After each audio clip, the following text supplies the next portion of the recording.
Cyn heddiw roedd y ddau dîm yma wedi bod ar rediadau brawychus yn y gynghrair, addas iawn fod noson Calan Gaeaf rownd y gornel. Ond wedi deud hyn, creuwyd cyfleoedd da o flaen y ddwy gol. Yn gyntaf pêl hir James Thomas yn rhyddhau Paul Addo, ond ergyd ymosodwr Caernarfon yn fflachio dros y trawst. Daeth y Canaries yn agosach fyth wedi gwaith da gan Bobby Jones lawr yr asgell dde. Yr hen ben Leighton Maxwell yn sgrechian am y bêl yn y canol, ond arbediad gwych gan Chris Doran yn y gêm gyntaf dros Ebers yn ei rwystro.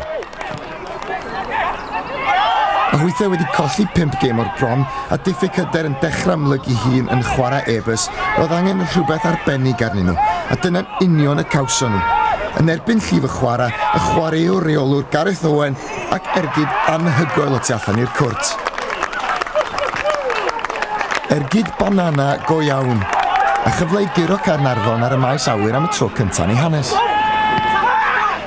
Yn anffodus, wnaeth y fantais ddim para'n hir. Prif sgoriwr y Cofis John Rowley yn cael ei dynnu i'r llawr gan gapten Ebers Mark Allen. Tacl fler a dim dewis gan y dyfarnwr. A Leighton Maxwell, y tro yma, dim camgymeriad, 1 gol yr 1. I mewn i'r ail hanner, a'r ddau dîm yn dal i bwyso, a daeth cyfle i Paul Hallows i gipio buddigoliaeth i'r tîm cartra, ond Vinnie Whelan yn gadarn rhwng y pist.